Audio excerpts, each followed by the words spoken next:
Bonjour à tous, j'espère que vous allez bien et on se retrouve aujourd'hui pour un niveau QTP. Attention, un petit singe apparaîtra pendant la vidéo. Pour les personnes atteintes de zoophobie, n'hésitez pas à skip ce passage. Merci Alexandre pour ce gage, bon visionnage. Depuis des décennies, Paris a la réputation d'être la capitale de la mode. Au 19e siècle, Paris était le siège de la haute couture autour de très grands noms. Mais, est-ce que vous saviez que le père de la haute couture était un Anglais ?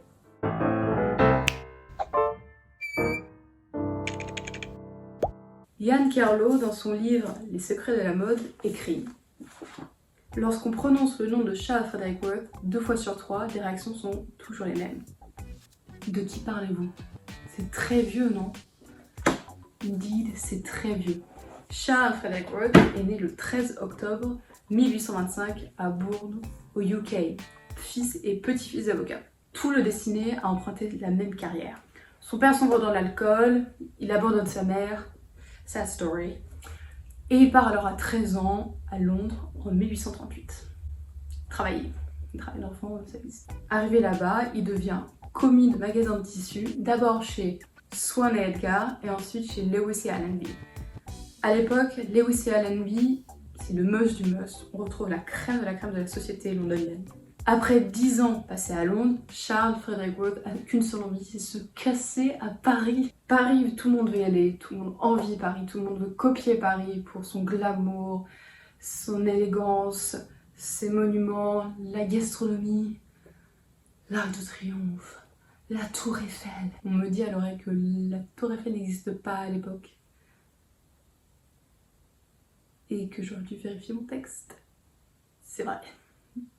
La Tour Eiffel. Arrivé à Paname, Worth rentre chez la maison Gagglin, une maison de tissus aussi prestigieuse que Lewis et Allenby. Fort de son expérience à Londres, pour vendre les tissus et pour convaincre les clientes les plus fidèles de la maison d'acheter leurs tissus, il a l'idée d'essayer les tissus sur une des vendeuses qui ressemblait étrangement à une des clientes de la maison. La cliente est conquise et ça marche. Peu à peu, les autres clientes se prêtent au jeu avec ce qu'on appelle les vendeuses sosies à l'époque. Les clientes adorent l'idée et demandent même à Worth de confectionner des tenues ou dessiner des croquis de tenues pour elles. Au passage, Worth épousera la fameuse vendeuse Marie Vernet quelques années plus tard. Worth souhaite s'impliquer dans les affaires de la maison Gagglin. Il veut prendre plus de responsabilités et développer encore plus le savoir-faire de la maison. Mais les idées génies de Worth déplaisent beaucoup à Gagglin. Worth en a marre, il claque la porte et décide avec son ami suédois Boberg de se mettre à son compte. En 1855, Worth et Boberg ont à peine 30 ans. Ils veulent moderniser la confection et utiliser les nouvelles technologies de l'époque. Parce qu'au même moment, Isaac Mary Singer lance aux États-Unis les premières machines à coudre. Ils décident de s'installer au 7 rue de la Paix et ouvrent leur première boutique, Worth et Boberg, avec le peu d'économie qu'ils avaient. Ils n'avaient pas beaucoup de thunes. Mais de bouche à oreille, la boutique rencontre ses premiers succès. Ils reprennent l'idée des sosies qui avait très bien marché chez Gagglin et organisent 2 fois par semaine une sorte de défilé pour présenter des nouveaux tissus et collections. Worth devient El Padre du défilé de la mode. À quelques pas du 7 rue de la Paix, la cour de l'empereur Napoléon III se réunissait au Palais des Tuileries. Worth et Boberg ont un plan. Le plan pour leur apporter la richesse et la notoriété, pour conquérir Paris. Ils veulent conquérir la cour et devenir leur fournisseur officiel. L'impératrice Eugénie, la femme de Napoléon III, à l'époque est l'une des femmes les plus influentes de France et d'Europe. Normal, elle est impératrice.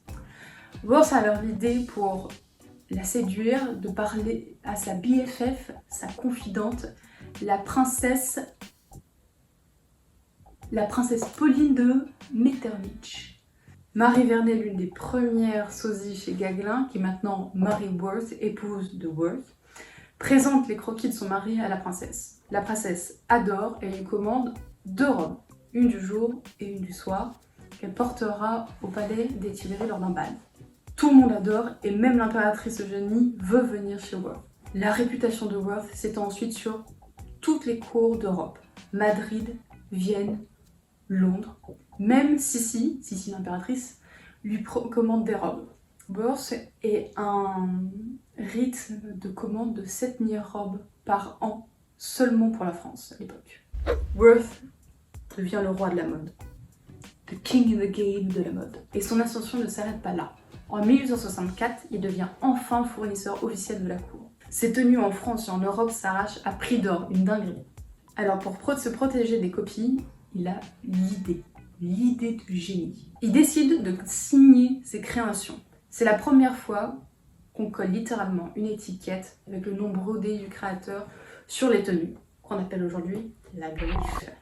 Le fait de signer ses tenues ne lui suffisait pas. Devant sa renommée internationale, il devait garder le rythme de production qu'il avait. Il demande alors et obtient auprès de ses fournisseurs l'exclusivité. En 1868, il place la France comme nation de la mode en créant la Chambre syndicale de la haute couture, qui est toujours existante. Il a conquis la France, il a conquis l'Europe, il conquérera l'Amérique et fera un triomphe à New York. Worth reste moderne dans ses créations et aide les femmes à alléger leur tenue. Il allège le poids des crinolines qui étaient très inconfortables à porter à l'époque. Il aide les femmes dans leur tenue pour qu'elles puissent s'adapter aux différentes saisons en créant des manches interchangeables, en créant des rubans et des dentelles amovibles. La longueur des robes même diminue pour que les robes ne puissent plus se salir dans la boue. De Paris à New York, en passant par Londres et Saint-Pétersbourg, Worth régnait. En 1870, rentre dans la ferme familiale en digne héritier ses deux fils, Jean-Philippe et Gaston. Non, pas celui-là. Après la mort de Charles Frederick Worth le 10 mars 1895, la maison demeure et Gaston reprend les rênes de la chambre syndicale de la haute couture. En 1898, la maison Worth empire dans la mode et étend son influence même dans la joaillerie. La petite fille de Charles Frederick Worth, donc la fille de Jean-Philippe, son fils, épouse Louis Cartier, qui devient un couple mythique alliant la mode et la joaillerie. Après la défaite à Sedan de l'empereur fin 19e siècle, d'autres grands noms de la couture émergent, comme Gabrielle Chanel, Paul Poiret, Lucien Lelon et d'autres noms qui aujourd'hui en doivent beaucoup à Worth. Après la Seconde Guerre mondiale, en 1856, la maison Worth ferme définitivement ses portes. Pour clore cette vidéo, je vous propose un témoignage qu'on retrouve dans le livre Les secrets de la mode, datant de 1980, de Marguerite Carré, qui était bras droit de Christian Dior.